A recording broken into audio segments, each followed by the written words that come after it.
Hey everyone, welcome back to the channel. Today in this video, we'll discuss about the Terraform testing with Azure infrastructure. We'll discuss how do you provision the Terraform infrastructure and how do you use the terratest to perform the integration testing with your Terraform code. Hi, my name is Rakesh Suryavanshi and you're watching Be a Learner.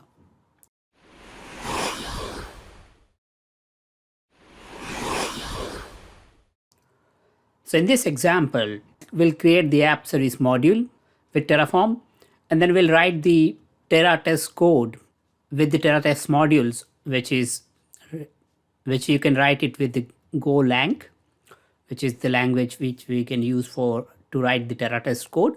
And with this, we'll perform the integration test with Terraform. Now, what do I mean by the integration test is it will actually perform the resource provisioning into your target environment in your Azure subscription, and then it will perform the validation or the test execution here after the resource provisioning. And once the testings are completed, test cases are completed, it actually destroys the resources. So it will have the destroy resources. So this entire journey is going to be completed in the Terraform integration part of it. So this is called the integration testing because we are actually provisioning the resources in the target subscription. Let's open the Visual Studio Code and I'll explain you what are things you need to perform the integration test with the Azure resources with app service. So here in my Visual Studio Code, we have the different Terraform modules which we can write the terratest. In this example, as we mentioned, we are going to use the app service module for our Terraform testing. So I have the app service module, which is at the top. And within this module, I have a Terraform main.terraform file.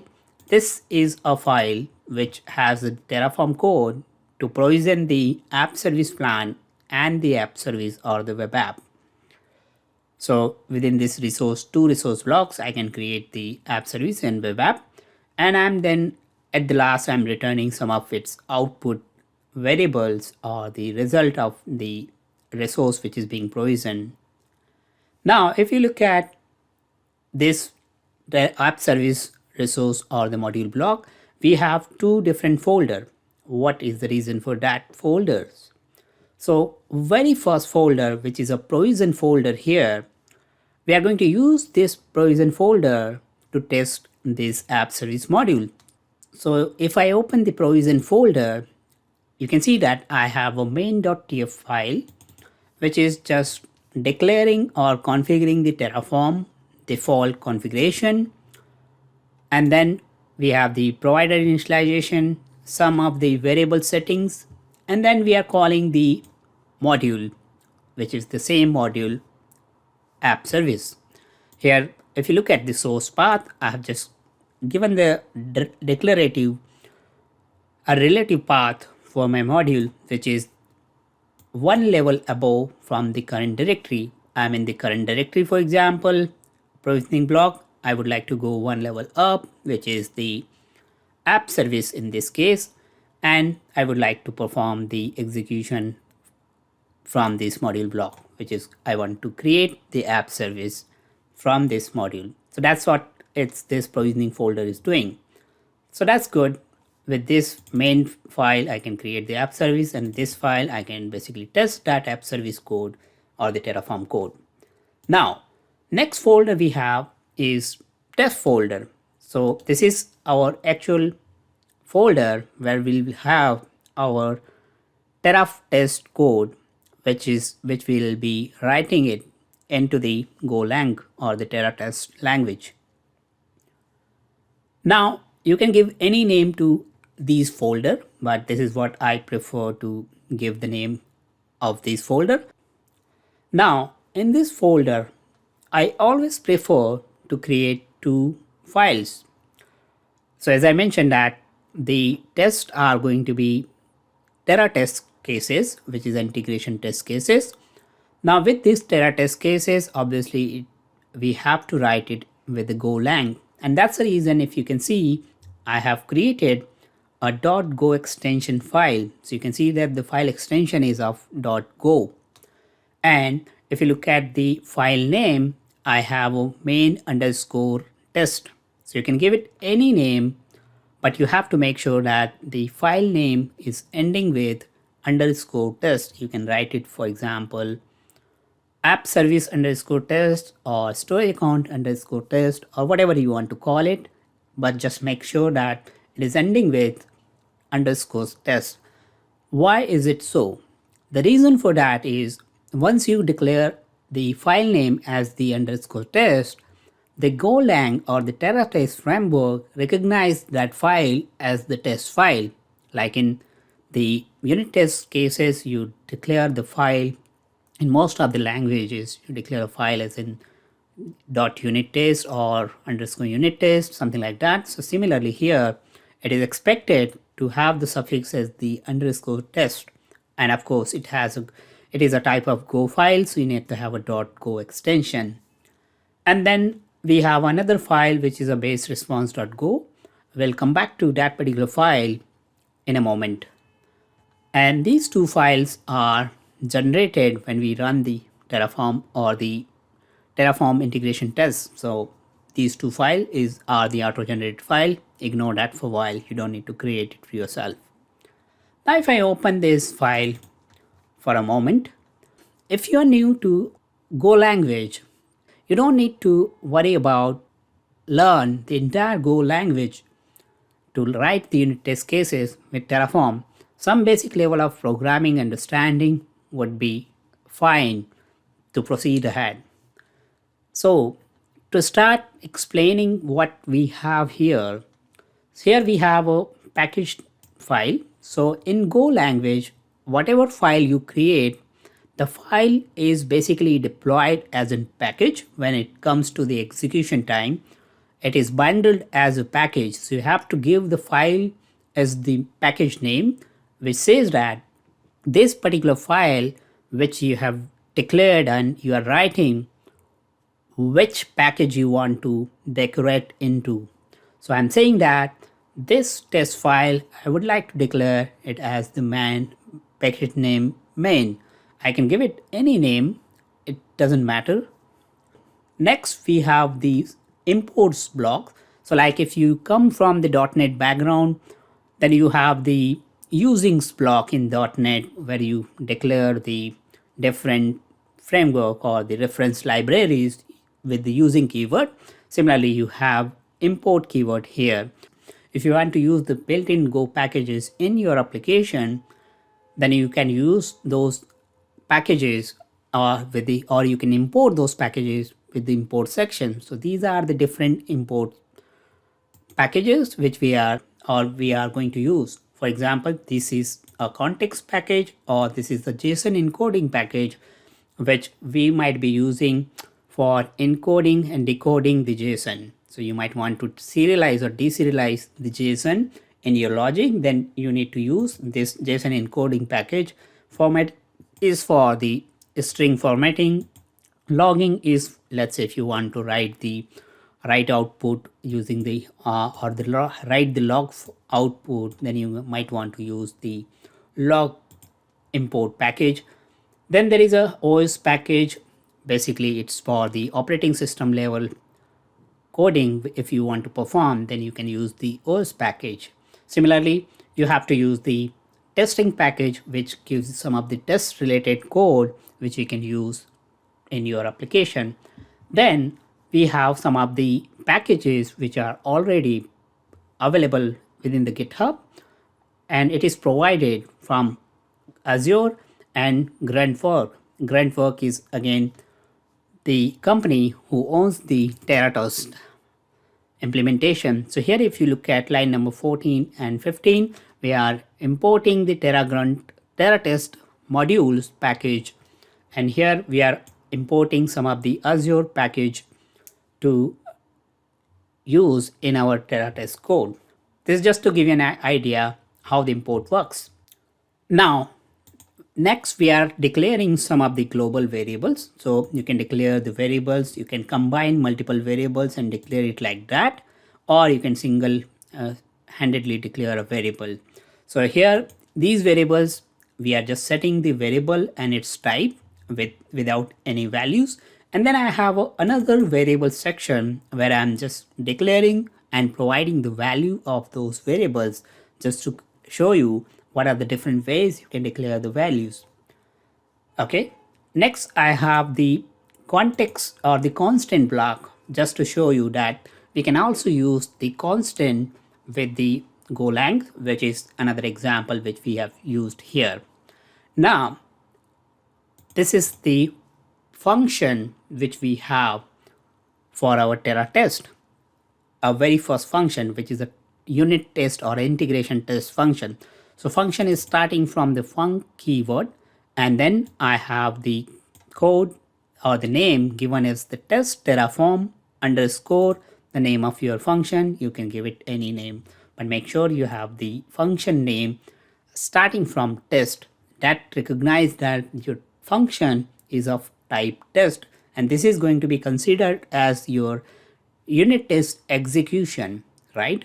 So this is like you are writing the test case, then it is going to be your test. And now if you look at, I can simply click here and then run the test. Visual Studio is helping me that this is a type of unit test function. You want to run it or debug it, you can do that.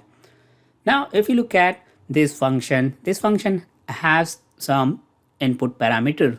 So this function is basically taking one input, which is of type pointer to the test type, which is of testing.t, which is of kind of a generic parameter of pointer type. Now, if you look at where exactly it is coming from, this is coming from the import module. So import module has this type of pointer type of input argument or the input variable type, which we can use. That's what we are using. Next lines, we are basically whatever variables we have declared or we want to declare, we can declare variables. This is the local variables which we are declaring. Here, the expected location, I am setting the value of the expected location. Remember, to set the value, I have used the colon and then equal sign. So this is the way you declare a variable with the golang. And then we are setting up the values of the variables. I am using a random function or the random keyword. It is again coming from the random module, which is provided by the terragrunt. So if you look at here, I'm just using the random keyword that to generate the random value for my resource type. Then I have certain values which I'm returning. I'm reading it, environment values, environment variable values, which I'm reading it from my operating system or from the machine on which this particular test cases are going to be executed. What does it mean? That before we run the test cases, we need to have these environment variables needs to set up. So what these are the parameter to authenticate your Terraform and for against the Azure subscription. So you need to have the service principal, client ID, client secret, tenant ID, and Azure subscription details. So these are the parameters basically which we are going to use to authenticate to Azure subscription from our Terraform code. We are reading it the environment variable, and again we are using the OS package which we have imported at the top, and then we are setting some into the global variable, which is the variable which we have declared here. Now, once the variable declaration is over, next we are basically setting up the Terraform initialization with this particular method, in which we are saying initialize my test parameter with this terraform.test options, and this is my option which says that my Terraform execution directory is my provision directory, which we have discussed previously. So basically this particular test execution will call this provision block, and this provision block we know that it will call this particular module. Okay, now here is the variables which we are passing to our module. So we know that these are the number of parameters our Terraform module is looking for. So these are the parameters which we are passing basically. Then we have some of the environment variables which we are passing so that it can authenticate against the Azure subscription. The backend state file configuration if you would like to configure basically. Now, next we have the different commands which we may want to run as part of this particular test execution. So if you look at here, we are using the defer keyword with terraform.destroy, and we are saying that run the terraform destroy with this option, the option which we have defined it here. Similarly, we are saying run the terraform init and apply with this option, the option which we have declared above. But here in this case, we are not using the defer. Here we are using the defer. So defer means that it will always run the destroy command, even though if the execution of our test cases are going to be failed in some reason. So that's what we are saying, that it is going to always run the clean up the resources with the terraform destroy. That's the comment I have given here, just to clarify. Now, once the initialization and apply commands are going to be executed, it will create our resources in the target Azure subscription, and then we can actually get the output variable from the module, because we know that in our module, which is in provision module, we are returning some of the output variable. And as you can see that I'm returning the resource ID of the app service, which I'm interested in. So in this case, we are getting the resource ID as an output. And again, I'm keep on using the Terraform options. Now, once you have the output, which is your resource ID, I have two private function created in my Terraform code. So function number one, get resource from the REST API, and that will require a resource ID, because what I'm trying to do is I'm trying to get the resource detail based on the resource ID. I'll show in a moment why I'm doing that. And then I have once I get the response based on the resource ID, I'm deserializing that resource response, because the response I'll be getting it in form of JSON, in form of the Go language output type. So I'm converting that output type into my customize or the custom class. So that's what the deserialization is doing. I'll show you in a moment which class type it is. And the last, we are basically performing our asset operation with the help of asset module. And this particular asset module is being imported as part of the GitHub Testify package.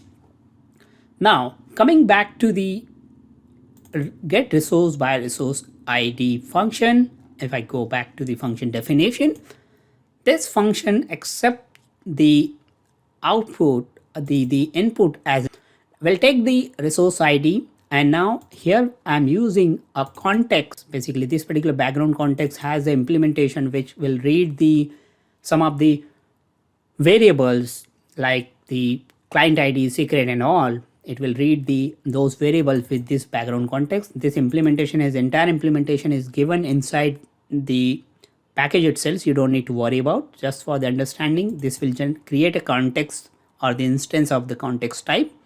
Now, that particular context you can use to create an instance or initialize the Azure credential identity with the Azure identity package. So we have the Azure identity package which we have imported, and with that Azure identity package you can basically initialize and create a credential, and basically with that credential we can use the Azure resources package, which is another Azure package. If I go up, this is my Azure resource package which I am using, and what it will do, it will basically initialize or a client of using the Azure resource ID, and that will require a connection to be created on a target subscription with the credential, which will use the service principal, client ID, and secret, and it will create the client.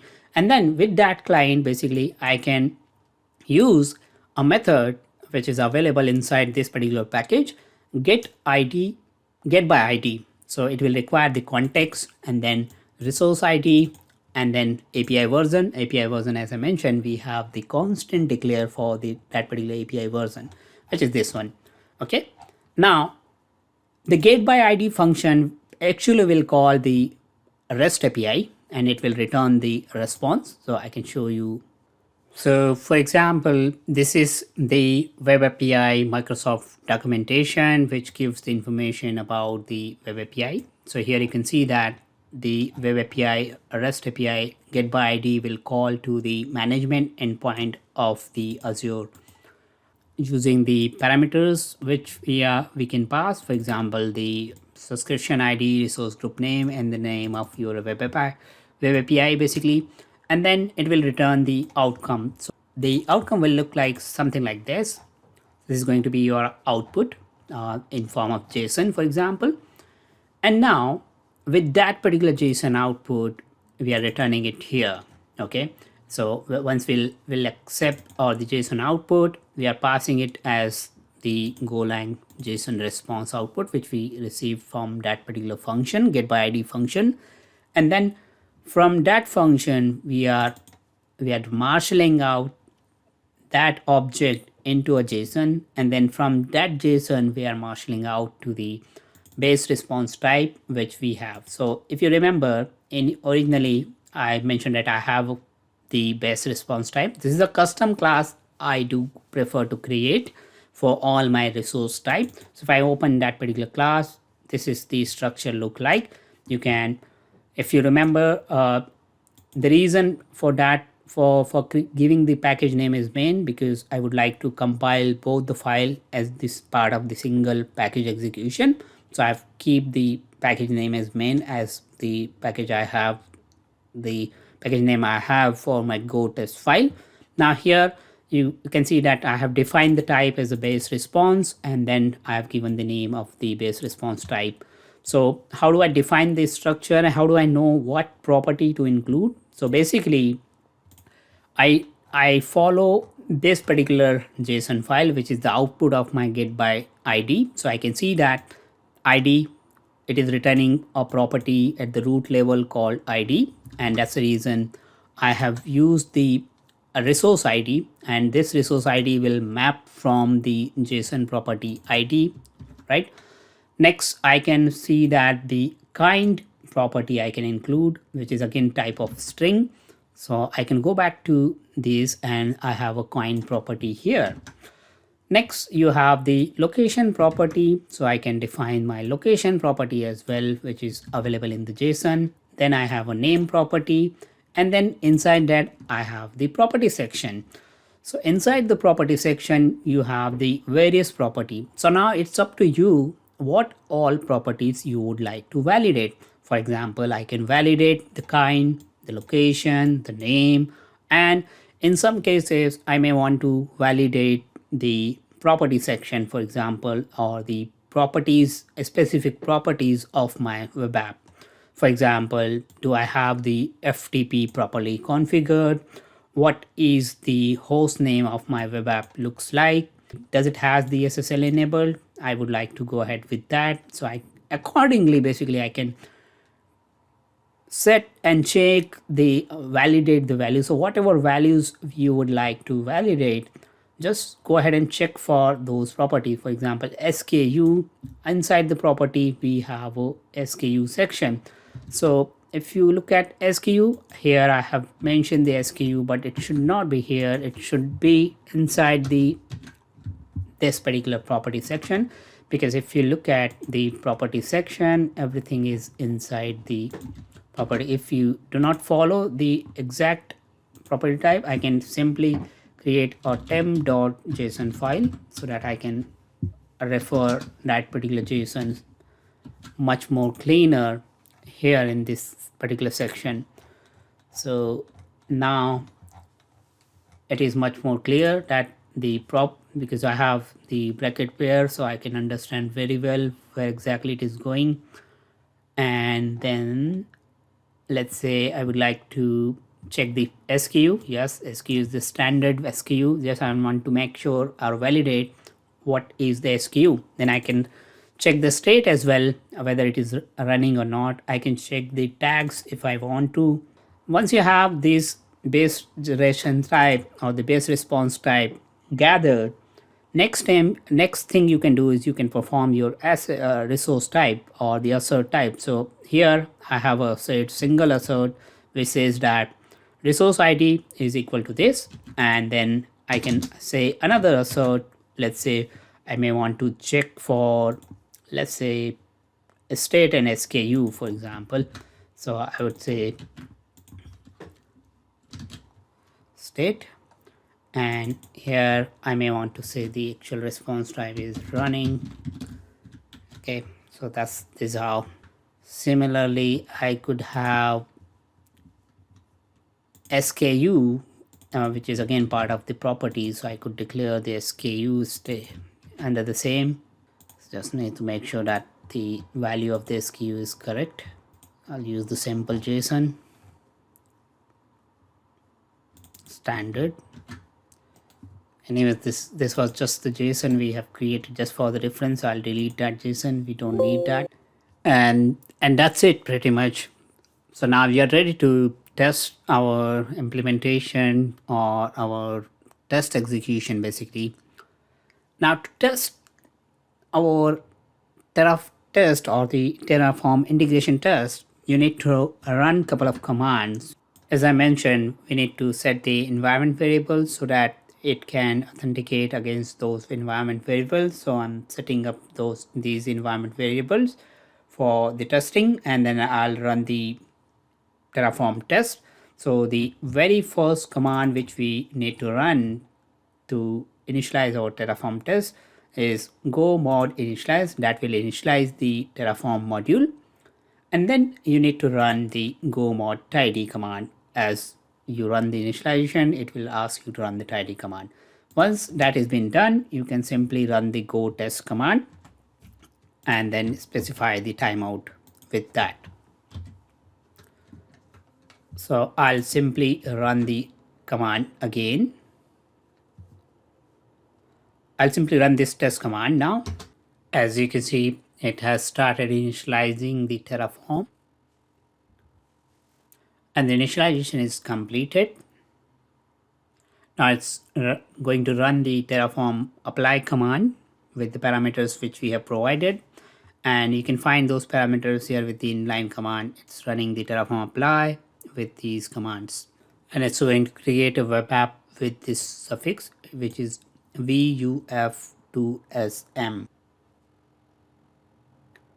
The resource creation has been started.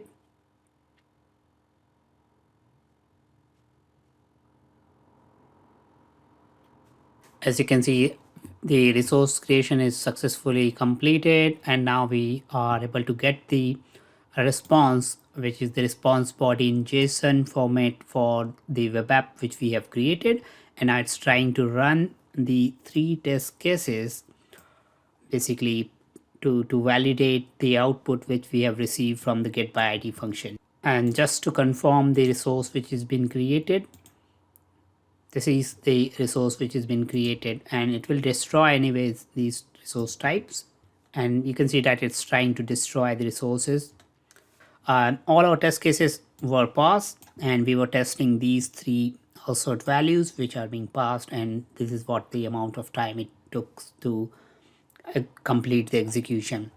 So I was just writing it out as an output for the JSON so that I can copy this particular JSON content, and then I can validate the JSON content in the JSON lint.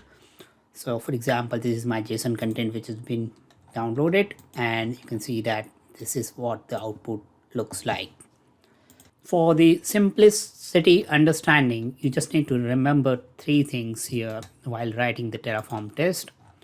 First is your Terraform test block, where you have the block which says that what is your Terraform options configuration looks like, where is your Terraform directory, variables, global configuration and all. Then you need to specify the Terraform init and apply block. So this is going to remain same all across the different modules. Next, you need to take the output of your result or the execution which you perform, and then simple. You just create or copy these two methods irrespective of any module, and then copy the same code, I would say. Okay, and then at the last, according to your resource type or module type, you simply just change these assert values, and that will simplify your test. So you don't need to make any changes. In next time, let's say if I would like to perform testing for my virtual network or the application inside, I'll copy everything, just change two places, asserts, and then of course the variables which will be required to provision the resource type. So this was the way to perform the integration testing for with the Terraform and the terratest. I hope you have found this useful and simple to understand. Let me know if you have any difficulties writing any of these test cases. For your information, I have posted the same blogs on my Medium post, so you can find the details about the terratest on this particular blog, where I have the source code already provided for the same implementation, and you'll find the step-by-step guidance what we have discussed in the source code in this particular video. You'll find it here in this particular blog. I'll post the link of this particular blog in the description so that you can use it directly, and it has the source code link as well. I hope you found this useful. If it is, please give it a thumbs up and don't forget to subscribe to the channel if you haven't already. Thanks for watching it. See you in the next video.